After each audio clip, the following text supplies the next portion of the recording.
Now Jephthah the Gileadite was a mighty man of valor, but he was the son of a harlot. And Gilead became the father of Jephthah. And Gilead's wife bore him sons, and when his wife's sons grew up, they drove Jephthah out and said to him, "You shall not have an inheritance in our father's house, for you are the son of another woman." So Jephthah fled from his brothers and lived in the land of Tob, and worthless fellows gathered themselves about Jephthah, and they went out with him. Now it happened after a while that the sons of Ammon fought against Israel. So it happened that as the sons of Ammon fought against Israel, the elders of Gilead went to get Jephthah from the land of Tob, and they said to Jephthah, "Come and be our chief that we may fight against the sons of Ammon."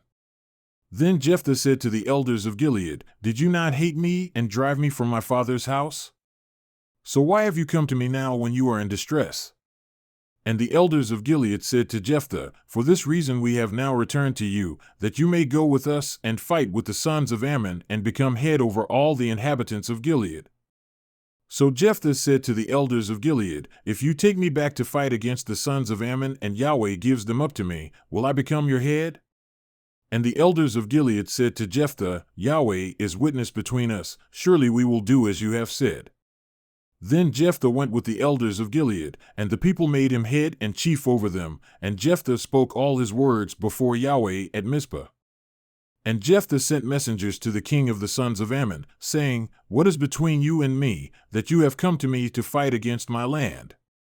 Then the king of the sons of Ammon said to the messengers of Jephthah, "Because Israel took away my land when they came up from Egypt, from the Arnon as far as the Jabbok and the Jordan, so now return them peaceably."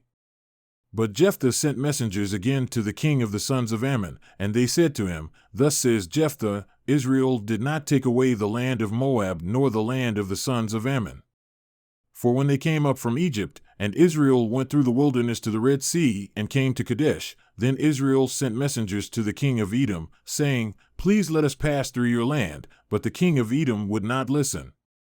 And they also sent to the king of Moab, but he was not willing. So Israel remained at Kadesh. Then they went through the wilderness and around the land of Edom and the land of Moab, and came to the east toward the sunrise of the land of Moab, and they camped beyond the Arnon, but they did not enter the territory of Moab, for the Arnon was the border of Moab. And Israel sent messengers to Sihon king of the Amorites, the king of Heshbon, and Israel said to him, 'Please let us pass through your land to our place.'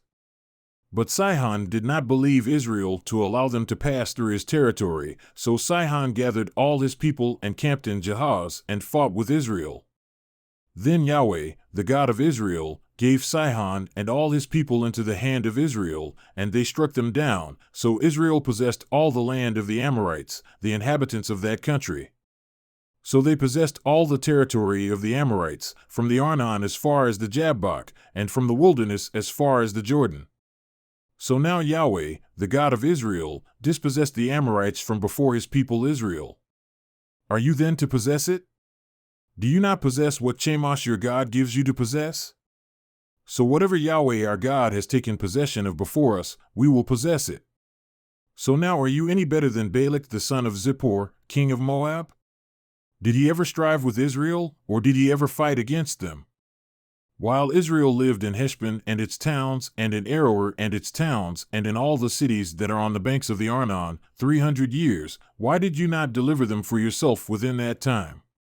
I therefore have not sinned against you, but you are doing me evil by making war against me. May Yahweh, the judge, judge today between the sons of Israel and the sons of Ammon." But the king of the sons of Ammon did not listen to the words which Jephthah sent him. Now the Spirit of Yahweh came upon Jephthah, so that he passed through Gilead and Manasseh. Then he passed through Mizpah of Gilead, and from Mizpah of Gilead he went on to the sons of Ammon.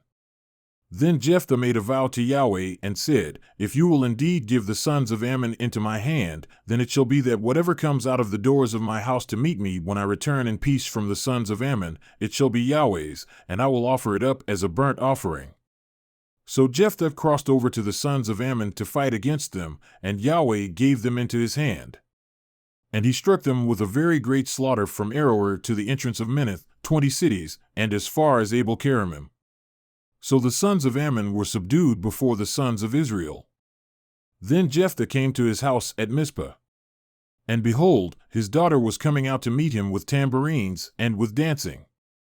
Now she was his one and only child, besides her he had no son or daughter.